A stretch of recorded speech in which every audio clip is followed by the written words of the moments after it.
We are back again with a brand new episode of Another 24. I am your incredibly handsome host, Taurus Montez, and today I have a very special guest in the building. Now, this guest, he's actually a friend of the show. This is not his first time here. It's actually his second time here. And he is a super duper talented artist, one of the best performers I've ever seen with my own two eyes. I have the one, the only. How you want me to introduce you? Kelechi or Big Booty Mountain Man? Which one you want? Which one you want to be? I'll take, you know what? Some people call me Kelechi, some people call me Kelechi, some people call me Big Booty Mountain Man. You can call me whatever, you know. It's all of the above. All of the above, man. Man, how you, bro? I'm good, man. I can't complain. I'm doing all right. Yeah, good to see you. Good to see you, man. I ask all my music guests this, bro. What were you listening to on the way over here, man? Oh, on the way over here. You know what's funny? Mm-hmm. I was listening to Section 80. By Kendrick, so that's classic. Man, super classic. How old is that? When did that come out? 2014 or something? Wow, 13 or 14, but yeah. Yeah. Old Kendrick, and I don't know. I'm getting into my Unk era for real, because it's like I be listening to the old stuff, to Friday Night Lights and the warm up and Take Care. Like that's really what I be. I'm at a point to where it's like new stuff is like. I'm cool. Yeah, but I'm Unk now. I'm really Unk. So when you listen to Section 80 and Friday Night Lights and that era of music, like what feeling does that give you? I don't know if you heard that quote. It's like art decorates space, music decorates time. Mm-hmm. The more I grow and the more like experience I have, the more that becomes real to me because it really takes me back. Like it takes me back to like, cause I mean now is and I mean I'm not the kids, so I don't know exactly what the kids are doing as far as like discovering new music. But like at that time, to where it's like I was really just getting on the computer and just finding an artist off of a website. You know what I'm saying? Like off of blogs and stuff. So like I don't know. I'm trying so hard not to sound old, but it takes me to a time where like you know, because with the way the algorithm is built, stuff finds you. Yeah, facts. You know, and I think that there was something. I think that blog era was the last time that we had to go find stuff. Like we would find Chance the Rapper on a blog. You would fiund Cole. I found Cole on Wale's manager's blog. Mm-hmm. You know what I'm saying? Mm-hmm. So it was like people. I found a lot of stuff I would find on Kanye's blog, the University blog, like back in 2010, 2011. Dang. So like I don't know. It makes me think of a time where like you could go out and look for stuff, but now. It's kind of flipped on its head now. Now you get on your phone and stuff finds you through the algorithm and the timeline. So yeah, it's a little nostalgic. It's nostalgic. And it's like I don't even think that maybe they will, but I don't know if kids gonna have that luxury of being like, man, y'all ain't heard this yet. Yeah. Y'all ain't heard this. Like you're not gonna have an artist that's the best kept secret now. Yeah. You know what I'm saying? Honestly, because like because when stuff kind of goes viral, I'll see it one day, and then the next day it got a million. You know, and it's like there's not like it's like everything is a niche, if that makes sense. Mm. So because everything is its own niche, nothing like it's hard to explain. I don't know if it makes sense, but it's like I don't know if the way that music is discovered now.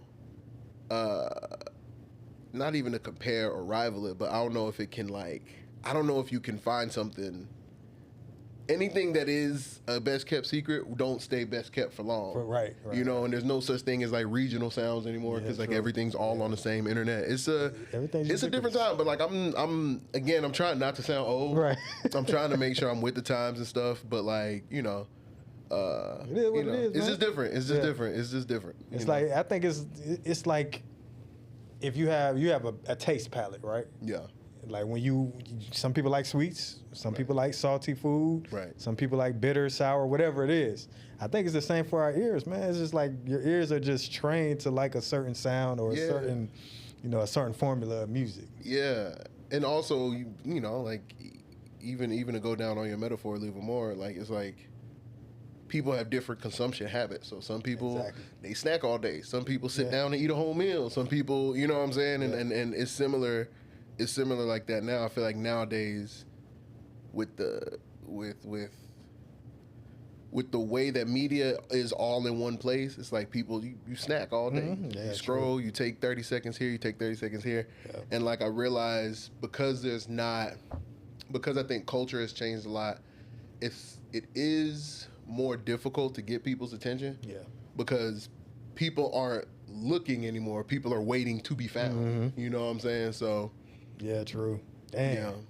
Now that I think about it, you're right, bro. Because it's just like now, it's like you got to fight to be liked. You got to fight to be heard. Now. You got to fight to be liked. You got to fight to be seen. Like, I mean, and we're all competing on the same phone screen because it's like, you know, there's not. I mean, when was the last time you turned on MTV Jams and watched music videos? It's been at least 10 years. Bro. So if you want to watch a music video, you can get out your phone. On that same phone, you got Beyonce. On that same phone, you got OnlyFans models. You got Instagram comedians. You got everything is on the same place, and you're competing with Nike and Polo, and every amount of attention is in the same place. So it's crazy because it's like back in the days, it's like the labels could just push a button and then you're everywhere. It's like, is that even a thing anymore? Maybe it is for the upper echelon, the top artists. Yeah. But is that even a thing? I don't even think it is for the top artists no more. Damn, really? To be honest, nah. I mean, because it's not the labels pushing the buttons for them. They're finding independent digital marketing agencies and stuff like that. Because if it was the labels, and no disrespect to Lizzo, but Lizzo sold 2,500 units. Of her new album, or 25 or 30. It was something that don't make no sense. You know what I'm saying? And it's like, no, not to come down on her, but it's just like, if the labels could have pushed the button, they would have pushed the button on that, you know? True. It's they firing people every month. Like, man,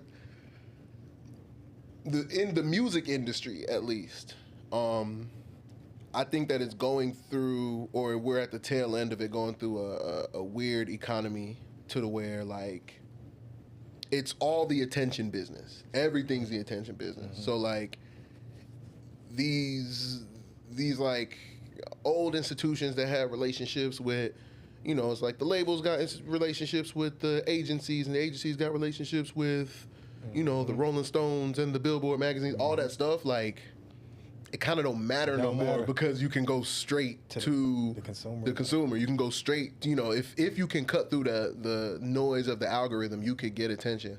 So that we're watching that crumble right now because the labels don't know what to do. They don't, you know, they're these big, slow moving businesses that don't really have a tap on how to like quickly cut through, you know? They need too many approvals and too many goddamn emails sent. Bro, by the time you do that, by the time you done circled back and piggybacked and whatever they saying in them meetings, by the time they done all that, it's the moment's over. So yeah. Hey man, it's the Wild West out there. It's the Wild West again, and part of it is exciting. Yeah. I think part of it is exciting. I don't want to sound like I'm like complaining too much. Yeah. You know, it's just noting the change because like I've figured out where I fit in that kind of attention economy. Yeah. You know what I'm saying? So like I think that was a challenge of this last project is really figuring out how do I speak the language of how things are in public now because I come from that time. I come from the blog era time. I'm 34. So it's like I come from like the Coles and Kendricks and you know, like that's the Wale's time that and Wale and like that's who I watched and I was like that's what influenced me to want to be an artist. And it's like I got to this point and it's like that infrastructure does not exist anymore. It don't exist no more, you know? Yeah. So now it's like, okay, how do I keep doing this thing that I love and what can I do to figure out how to do it, figure out how to push it but still do it my way. Yeah. You know. So that's where I'm at with it now. So I ain't gonna lie, bro. I think you might have cracked the code, man. You got one of the best trends, one of the best rollouts, one of the best content creation formulas I've seen with the Big Booty Mountain. It's not because it's just ass everywhere, which, you know. It helps. It helps. It helps, man. It helps. So how did that idea come about? Where did that come from, bro? Such a long story. I'm going to try to keep it quick. All right, so it started with, I had a really tough 2024. It was like I went through a lot of stuff. I had lost a close family member. This relationship I was in ended. Lost a job. I got really sick. Damn. I was but before I got sick, all the other stuff was going on, and you know when niggas be going through stuff, they start working out and praying. So I had gained a bunch of weight at that time too. So I just started hitting Stone Mountain every day. I would go to Stone Mountain. I would hike up Stone Mountain, come back down, and I started posting it just on my close friends, not even like out. Like I would just post it there, and folks were seeing I was going every day. And one of my old coworkers hit me and was like, "Hey, I'm gonna go with you one day." So I was like, "Okay, cool, pull up." And she was like, "But there's that one part that's like really hard. I can't. The part with the rails." She was like, "It's too hard. I can't go up." I was like, that ain't nothing. I'll carry you up that. But I was just like, I said it jokingly, just like I was not serious. I just said it. And then she came and we got there and then we did it. And my brother Faye was there and Faye just filmed it. And I had just posted it, not thinking it through. It wasn't a whole thing. I just literally just posted it. And it didn't go viral, but it did something different than anything else I posted. Because I didn't post it as content. I just posted it as just, you know, us messing around. So I noticed that people were paying attention. And I was like, okay, I'm going to do this again. So I did it again. And the second time I did it, this was Juneteenth. I had carried one of my other homegirls up, did a little speech, just messing around. And that time I was like a little more intentional with it. Right. And by the time I had posted it, I get in the car and I was going to this Juneteenth party. By the time we got to the party, 2 people had called me. And my cousin hit me up and by the way, I was in a relationship. My people thought I was still, because I mean, you can post that you break up. It was just over. And one of my cousins called me like, "Yo, what's going on? Like, why are people calling me, telling me you done ruining your relationship, posting all these girls and stuff?" So I gotta tell him that not only we done broke up, but bro, that's over. He's like, "Oh," and then like we talk, and then I hang up, and I realize I'm like, "Oh, I'm being provocative." Like people are talking about what I'm doing. And that is an angle, because I've always been very well behaved on the internet. Like I move with I used to move intentionally with what I thought was class, but when I look back on it, I think I was just scared. You're just scared. I was just scared. Yeah. But now, like, when I did that and I noticed that people were talking, I was like, oh, maybe I can milk this. So anyway, I'm on my way to this Juneteenth party. I got that call, a couple other calls. By the time I get to the actual party, my homegirl's there and she sees me and she goes, "Hey, y'all, look, it's Big Booty Mountain Man." I was like, that's got a ring to it. And I was just like, that's something. So that became the persona. It became the brand. It became like and then eventually became the album. So, right. That's fire. Yeah. And it goes deeper than that, because it's like, it came from a hard time. It came from like, going through difficult times that I was talking about before, but like most incredible things do. And so many of the messaging of the album is like, growth through pain, like, grief is love, growth is pain, and like discomfort. Like it's about everything costing something. You know what I'm saying? So every good thing has something on the other end that you got to lose. So like that's a lot of the messaging of the album, is a lot of like balance. So right. Yeah, and I'm glad I could communicate it in a funny way. Yeah, Facts. You gotta put the medicine in the candy, exactly, as they say. Exactly. Yeah, man. So I ain't gonna lie, I do enjoy watching those. We love ass, man. The internet loves ass. The internet loves ass. But so are these just like random people that are at Stone Mountain that day, or? Most of these, I mean, initially it was all like homegirls, friends of friends, and then as it kind of built its own reputation, I started doing cold calls. That's what I call it. I pull up to the mountain, do some cold calls. So like, if I'm there and I just see somebody, I just be like, "Hey, what's going on? Could you help me make some content? I shoot content. Could you help me make something?" And then they'd be like, "Don't drop me." They'd be like, "Let me see," and then I show them, and they usually either say yes or my husband will kill me. And I'm like, you know, all respect to you and your husband. Yeah. But yeah, so. But how strong are you, bro? God damn, bro, you but some of these girls thick, bro. Yeah, you know, what I say is all booties are big booties, man. Okay. But yeah, I mean, I was, again, when I was going up Stone Mountain like last year, I would go up. I started just hitting the mountain, and then, you know, Faye kind of put me onto these farmer's carries. Yeah. So I would take 40 pounds, 20-pound kettlebells, and I take that all the way up the mountain. Damn. So that's like my regular workout. Is just like take the kettlebells, do the farmer's carries. But I mean, you know, you gotta be goddamn left in 500, bro. God, we be moving, man. Right. So, you know, besides, of course, getting your body in shape, you know, getting your health right on that mountain, what is it doing for your mental? What is it doing for the spiritual side? Man, that's such a big piece of it, because it's like I started treating my body like this is the container that holds my mind and that holds my soul. So if you don't take care of it, it's just gonna leak out. It's just not gonna be working right. So, a big piece of it. And shout out to Faye. Faye came with me when I really was on it.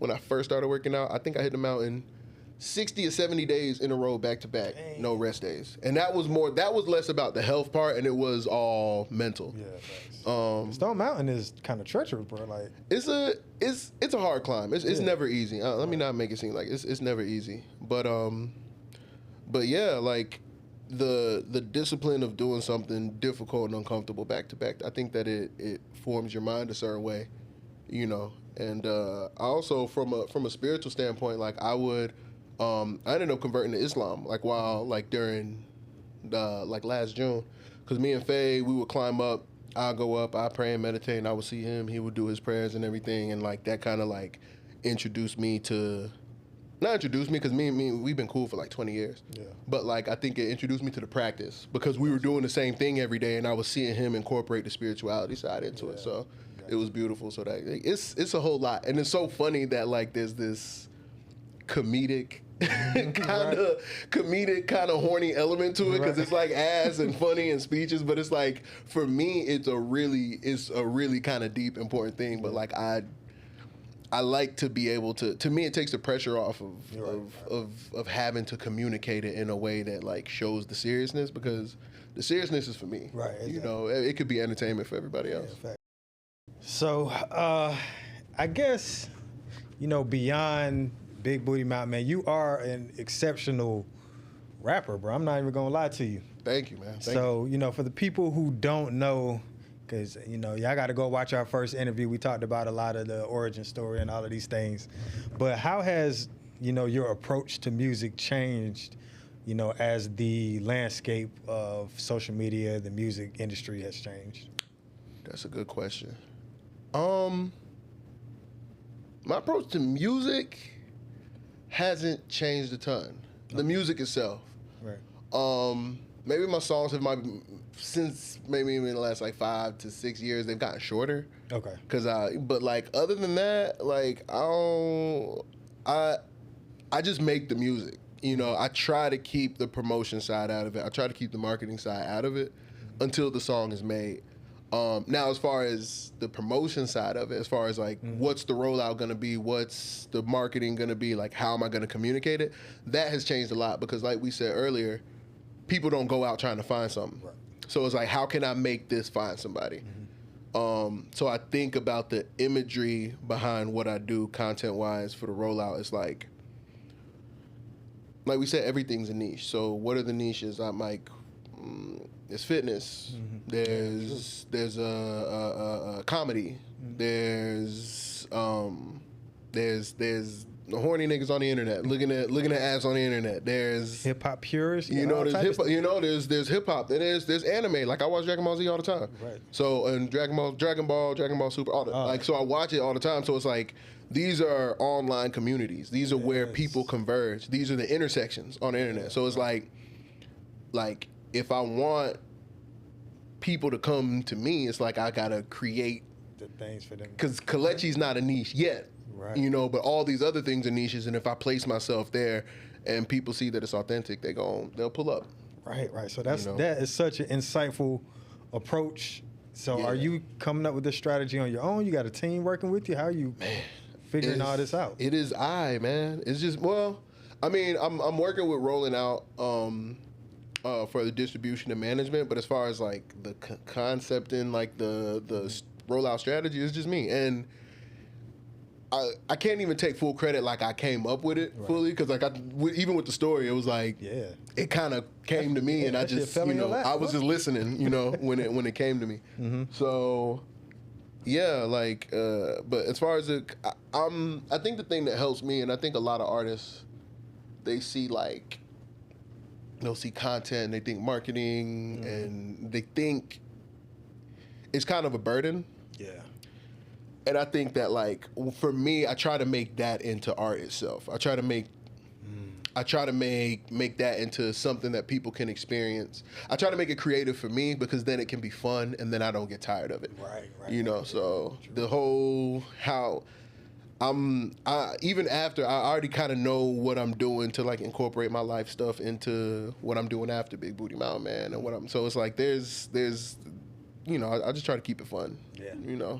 So I was having this conversation with myself a couple days ago, man, and I was thinking, bro, it's so many people.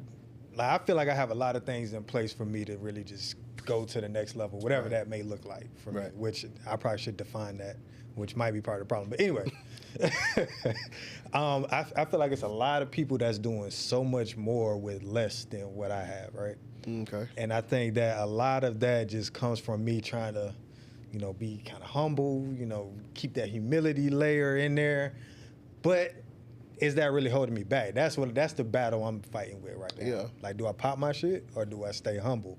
So I'm sure you've seen probably less talented people doing a lot out there as far as musicians and, things like that. So do you ever have that like battle within yourself? I mean, I used to a lot more. I think that, like, I don't know, like, as I've kind of moved through like my career, I kind of like, I've understood that things are not linear. So it's like anyone's idea of more on or more popping or next level or this and that. There's always another level. There's always another level up. Burna Boy said that. And then it's like I was talking to a homie of mine. His name, shout out to Stax Hensley. Stax had did Fan Fest for FIFA. Man, rocked like 20,000 people. Yeah, he killed it. And he like hit me up and he was like, bro, he was like, man, I remember when you did the Super Bowl thing and it was real inspiring to me, because he had shot some videos for me. And he was like, yeah, bro, I had always looked up to you. I said, hey, bro, don't look up to me, bro. You right here. You doing exactly what I, you know what I'm saying? Like, whatever I did, you doing it now. So, so I try not to see things as ain't nobody above nobody. You know what I'm saying? Like, so if somebody gets a look, it was just their time to get a look. You know what I'm saying? So, and anytime I've gotten a look, it has been my time, and I have more times to get more looks coming. Like, I think that at a time where I was a little bit less, I won't say mature, but I think that I had just experienced less. So I think I was hungrier, but I don't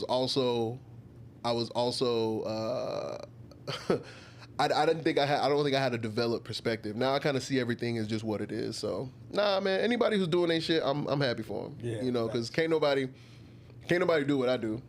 So that's a fact. Unless somebody want to get out on that mountain and carry a bunch of girls on that mountain, you know what I'm saying? So it's like, when you have what you do, it's a lot easier to not think you're entitled to anything else. I'm gonna get what I'm supposed to get. Right. Exactly. That's a great perspective. Now, towards the beginning of your career, you won the what was it? The Mountain Dew Green Label Open Call Contest. right. And I had UConn on the show not too long ago, so we talked about it. So we talked about that, but I have this question, because you're a perfect person to ask about this, because you're well versed in the industry. You know the ins and outs. You've seen these contracts. You've seen the ink dry. You've signed some of them, I'm sure. You've seen it. But you won $50,000 in that contest. Yes. Am I correct? Yes. Which is a lot of money. A lot of money, damn. That was 11 years ago now. I think about it. That was a while back. Yeah, damn. You know? So $50,000 that's a substantial amount of money. Yeah, it's a windfall. It's a windfall of money. Yeah. But it might not be if you're trying, depending on what your goals are. But anyway, if you were to receive another $50,000 today, how do you think that you would manage that money to ensure your success? That's so funny. You know what I would do? Mm-hmm. Hey, independent artists, listen up. You know what I would do? If I got a big check as an independent artist, and this is me because I mix, I produce, I edit a video, I can make the content that it takes to sustain a music career. I just buy a house. What? I will put a down payment on a crib. Okay. Because I think that artists underestimate the importance of stability. I think that, to me, a stable life is the best creative asset. When you don't have in the back of your head, like, I ain't got no assets, I ain't got, like having shit will make you, I think, a lot more. I think it'll free up your head and your heart to make the best stuff, to be clear enough to come up with the best ideas, to be able to really sustain a career. What I think, that's me. Mm-hmm. I would, maybe not the whole thing, but I think that like I would sit down with a financial person, go to the bank and be like, hey y'all, this is my income, this is my down payment. Y'all figure some shit out, get me in the house. That's what I would do. Yeah, okay. Because in the house, I'm gonna put the studio, and I'm gonna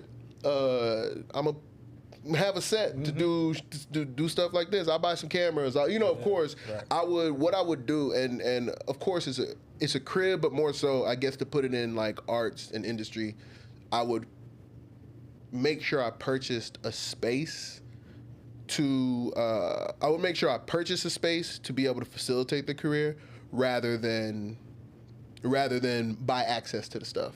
Rather than buy studio time and buy features and buy and renting. Man, I would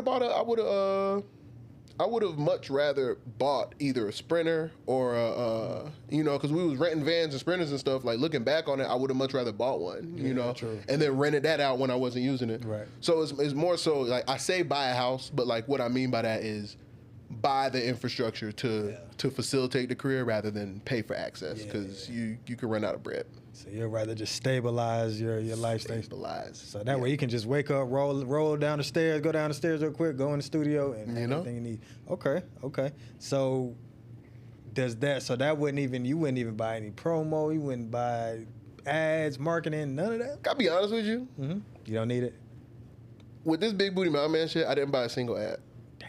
I didn't spend a single dollar on marketing, and probably across platforms, it's over 25 million impressions.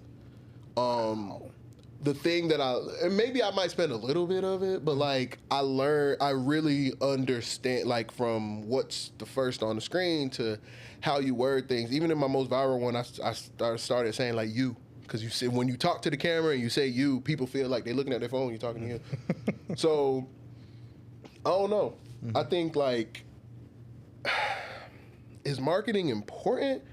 Yeah, and there's probably some digital marketing agencies you could pay to like do maybe like clipping campaigns or stuff like that. Mm-hmm. But as far as what I've managed to do, like, I kind of figured something out. Yeah. So it's like it wouldn't be substantial. I wouldn't spend a substantial amount of money on promo and ads.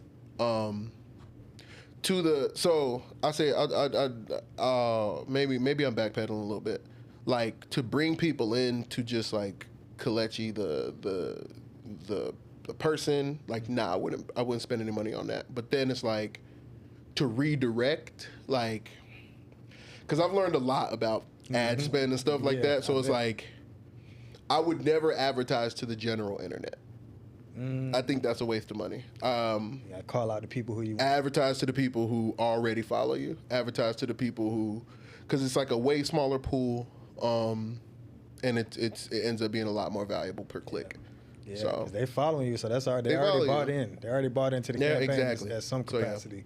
So, exactly. Huh. Interesting. And see, this is the kind of knowledge that people need, bro. You know what I'm saying? This is kind of stuff that we don't know. You know, especially me being outside the music industry. Yeah. But this is valuable to somebody who's up and coming, who may want to stay independent. They might hear you like, oh, okay. You know, maybe I don't need to buy as many ads. Maybe I just need to figure out organic. Maybe that's the thing. I think you figure out organic and you can advertise to what comes in. Because if you don't know what works organically yet, you can buy the ad, someone's going to click on it and it's going to move on, you know? Yeah. But I think that once you know what works organically, then you can advertise to who that has brought in already. Gotcha, you know. Gotcha.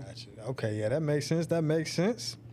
So, you know, going forward, what are some of your thoughts about the current landscape of music? I know things are kind of fragmented.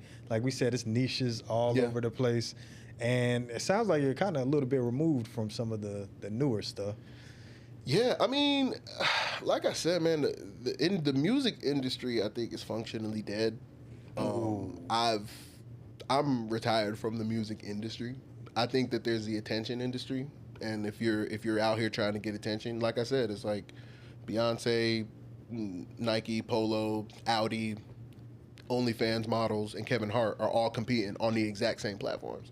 So it's like there's not a separation of music and sports and everything's in the same place. So it's like I don't really see it as like the music industry.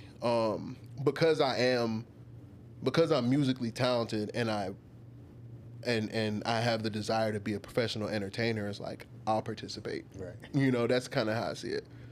So they ain't gonna have music labels; they're gonna have attention labels now.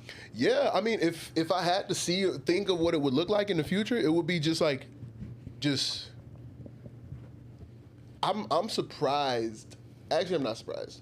Like, UMG would love to sign some streamers, you know, because as far as attention, they got it. They have it all on lock. More than the podcasters, more than the rappers, more than the athletes. Like, the attention of a 14-year-old to sit on their phone, which is the equivalent of MTV Jams at 106 in Park, and sit there for an hour, 2 hours, and just watch the same person do the same, not the same stuff, but watch the same person entertain them. The streamers have it on lock. So I think that, like, if there was any sort of quote-unquote infrastructure to be had, it would be, this is me kind of like spitballing it, but, you know, you need to have you some money. You need to have a spot where you can make sure this 14, 15, maybe 18-year-old kid can come and get in front of the camera and be entertaining for an hour and make sure they don't got to worry about whatever it is, you know, and, you know, like, facilitate that growth, pay them up front, and then figure out how to split them Twitch checks. You know, like, because to me that would be the evolution of maybe what a record deal would look like. Maybe they would need to figure out how to do streaming deals. You know, because the streamers are the new rappers. Yeah. They're the rappers. Yeah. They're the ones. Yeah, it's like, you know, Kai Cenat, he was bringing all those big guests in there, but the music was kind of in the background. They the B-side. Yeah. Kai's the A-side. Kai's the A-side, and Blackboy Max and I Show Speed, all those, and all the artists want to get on their streams. It's crazy. Nicki Minaj was a B-side. Exactly. To Kai exactly. Cenat, None of the streamers are trying to be like, hey, I just want to go to the studio and hang out with some rappers. I don't want to do that shit. It's not fun. Right. It's not fun. You know? So... Yeah. Some of the rappers been getting kind of cooked lately. I ain't gonna lie. Who getting cooked? Well, we'll talk about that. Okay. But okay, so you're a perfect person to have these conversations with too, man, because I done went viral, man. Matter of fact, the episode with you kind of went viral, man, talking about. Well, I went viral twice. Well, more than twice, but talking about Andre 3000. I don't know if you saw that clip. I did. You did? Yeah. So what do you was I wrong, bro? Like, think about it. All right, think about it. So what, Andre 3000, the reason why I would say he's not the #1 rapper from Atlanta is just because he wasn't that prolific as a solo artist. You see what I'm saying? He has the great verses. He can spit. All of his verses are flawless. They're perfect. But if you're comparing his solo career to somebody like a T.I. or a Jeezy who has multiple solo classics, it's kind of not fair, bro. Yeah, they have full careers. Yeah. They have full careers. The hard part to me is I just think Andre 3000 is a better rapper than all of them. A better rapper. Lyricist. Sure. Okay, all right, sure. all right. If you want to say lyricist, so when you say rapper, you mean the occupation of being... Exactly. Okay, cool. Exactly. Then I'll take that. Exactly. Because I'm thinking being a rapper is, number one, your lyrics. Yeah. Your hits. Your touring, your shows. Your influence. I get it. And your body of work. It's like those were my criteria that I was and all things, he does not have a solo album to his name. So it's like, I get that. I understand that. That's fair. That's fair. On the lyric side and on the songwriting side and the artistry side, I think that it's to me when I hear Kendrick, when I hear Drake, when I hear Cole, when I hear Wale, like you can hear Andre's DNA in so many people because he's just so good. Yeah, he's good. He's just really, really good. But I do understand like the balance of like, I mean, he doesn't have a solo career. Right. So it's like, that's like comparing, I don't know. It's like comparing like Hot Sauce from And One mixtape to somebody in the NBA. It's like what he did wasn't, it's not the same type format of career. He never like fully, so I get it. It makes sense. Yeah, a lot of people, they were coming for me, bro, because they was like, man, well, he's the better rapper, and they was like, well, it's about being who can rap the best. But I'm like, okay, if it's that, then some of these battle rappers should be the best rappers. Yeah, exactly. But nobody would ever say that. Exactly. And then because, like it's not just rapping, bro. And honestly, I don't know, man. Like, I don't want to say, because I hate when people say that they're over rap or over hip hop, because I can never be. Right. But like, there's certain shit in like hip hop culture and like the talking about hip hop that it's so dumb. Like it's like it doesn't have any base in reality. Like man, like shout out to my homegirl B. B was talking and she was like, she's a rapper, incredible artist. She sings great, and she was talking about how she was like, I love hip hop, but I don't think I make hip hop anymore. She was like, I make exist hop, and it's like, to me, it's kind of like post Kanye, post Drake musicians like Tyler and Chance and like who don't really subscribe to those dumbass rules. It's like, you gotta feel like you the best and there's a number one spot that everyone's competing for. And it's like, when you really think about it, a lot of the pillars of what we call hip hop are gone. Because what are the pillars of hip hop? Graffiti and breakdance and DJing and then MCing. MCing was really the last thing when you really think about it. Yeah. When's the last time you seen a nigga breakdance? In the Olympics in 2020, whatever. When was the last time a nigga was doing like graffiti in a rap video? Right. So it's like so much of culture and time has changed, and like so many of these rules that we be trying to stick to in rap, I think are like really antiquated. They're really, really old, and niggas be sounding like dinosaurs. Like it's the reason a lot of people are mad at Cole is because he's not playing the game anymore. Oh yeah. He's like, he's above it. He's above it now. I don't care about being. I don't even think it's about being. Maybe he's above it, but I think he's just really opted out of that like rah. Let me pretend I'm the best all the time. Because like, I think he's the best at what he does, and I think that Drake is the best at what he does, and I think Kendrick is the best at what he does. None of those niggas do the same thing. Not at all. So it's like that's like, I don't know, like you got Steph Curry could shoot threes. There you go. Or you comparing Usain Bolt sprinting to a nigga doing shot put, right? Trying to see who's the best. Right. It's like they don't do the same thing. You know what I'm saying? So like that's a lot more of how I think about, because it's like rap is the only genre where niggas do that. You know, like don't nobody be like, I don't know, Good Charlotte and the Red Hot Chili Peppers. Yeah, who's the best? Yeah. Who's the best? One of these niggas gotta die. Right, it's not like a battle to the death. Yeah. It's just like you just appreciate everybody for what they do. And I understand because there's the history of like, battling and I get it. I think that it has grown. Like I very much agree with that Jay-Z take where he's like, I don't understand the need for it anymore. I don't understand the need for. sending nudges and, you know, like name dropping it, cool. That's cool. But when it gets to the point to where it's like, I'm going to sit down and write a whole song about another man. Right. A mean song about another man. I'm not doing that shit. Like, I'm not. That was that might have been the last rap battle, bro. Yeah, and I think it should be. I don't think it makes any sense for niggas to keep battling like that. To keep, like, it's not sustainable. It's not sustainable. And these niggas be dying for real, so. Yeah. Some of y'all be careful playing around with some of these rappers, bro. Right. But all right, man. All right. So, you know, we've had a pretty deep conversation. I guess it was kind of deep conversation, right? Yeah, we talking. But I kind of want to, you know, lighten it up a little bit, my brother. Please. So you are, in fact, West African. You're a Nigerian. A Niger boy. Igbo to be exact. And you've not dabbled, but you've went full-fledged into doing Afrobeats. Yeah. You've added that to the repertoire. Mm-hmm. So I'm gonna ask you just some questions based on that. Cool. All right? Let's run it. I'm ready. And you just, this first segment is just a this or that. You don't gotta think too much. This or that. Whatever come to mind first. All right. Let's do it.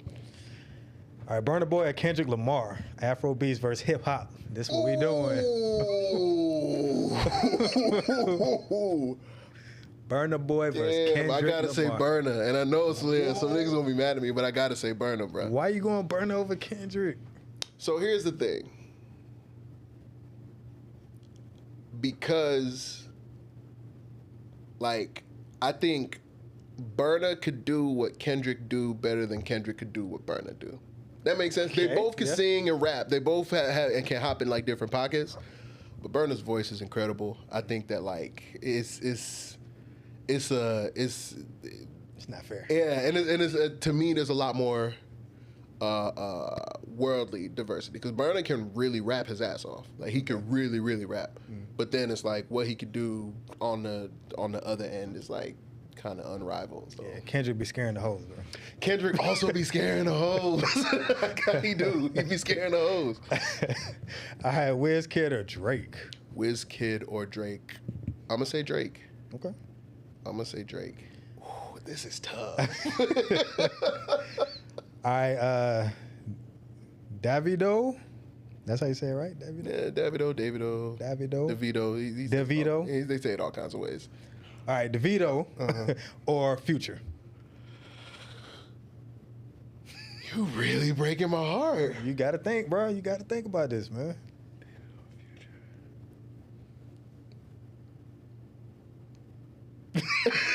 I'm stuck, bro.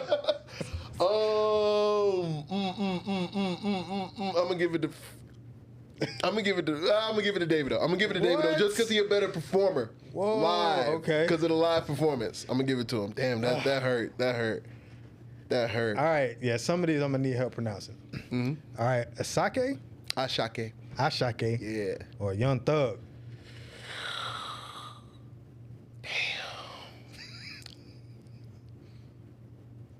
I'm gonna give it to. Man, that's a really good comparison because they are low key the way they came out was so similar. I'm gonna give it to Thug. I'm gonna give it to Thug, but that one was tough. All right, Rema or Travis Scott. Oh, that's Rema. Rema. I love Travis though. but definitely Rema. You know, I like Travis, but I don't know. Like, people who love Travis, they love Travis. Like, they are freaking stans. I like Travis. So I started out like Days Before Rodeo. Yeah. Like, his first mixtape and his first album I liked a lot. And then it's like, I like things like, things in there. My cousin is a huge Travis Scott fan, but when I listen to him, it's just like, I don't know.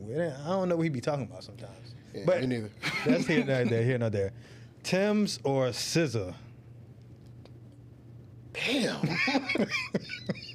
I'm gonna say Tim's. Tim's. Man, I saw Tim's at Dreamville. Good, boy. Tim's. All right. Tim's is Tim's. Yeah.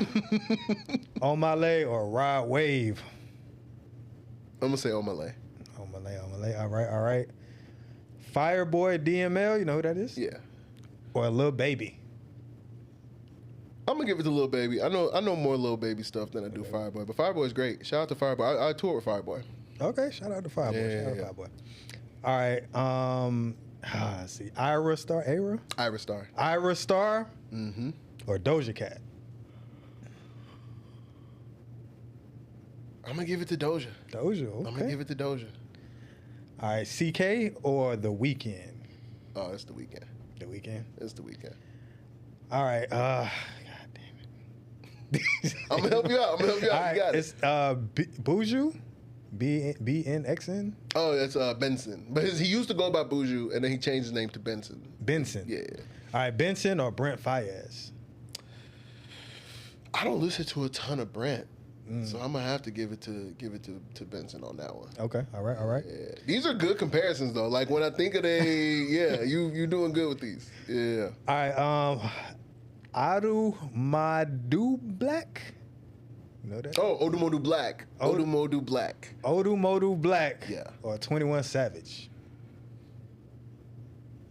21. But Odumodu he's really like he's really good. He's really fucking good. Okay. Yeah. I would love to do a record with him. All right. Shout out to him. All right, Tiwa Savage or Rihanna? Rihanna. Okay. All right, Vic Tony or Don Toliver? These are really good. I say Vic Tony though. Vic Tony? I just heard his record. He just dropped a record called Slick. That is crazy. I'm gonna send it to you. What's it? How you say his name? Vic Tony. Yeah. Vic Tony. All right, Joe Boy or Giveon? I like Joe Boy, man. Giveon's cool. I don't listen to a ton of Giveon, but like I like what I've heard. But Joe Boy, I got a lot of Joe Boy in my iTunes. All right, shout out to Joe Boy. I'm gonna have to go back and do my homework, man, on some of these artists, man. It's some fly shit, bro. All right, Zlatan. Zlatan.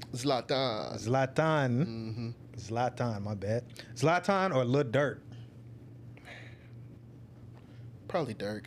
Okay. I'm gonna give it to Durk. All right, Ruga or Gunna? Gunna music is just like... Yeah, he's perfected his thing. Yeah, he do what he do. All right, so that was the last one. So you off the hot seat on that one. Okay. But now we're gonna do a blind ranking. So it might be a little bit... Blind rankings are scary, but let's do it. All right. So you're gonna blind rank these Nigerian artists. Okay. 1 through 5. Okay. Without knowing who's coming next. These names I've already said before, but we're gonna go with it. All right, Davido. 1 through 5. I don't know who's coming next.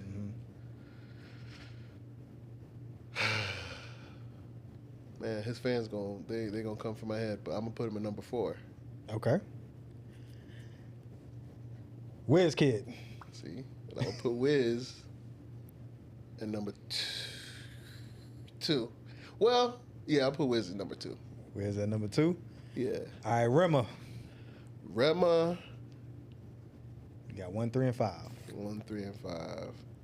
I'm gonna put Rema at number 3. I should have put him at number 2, but it's all good. I'll put Rema at number 3. All right.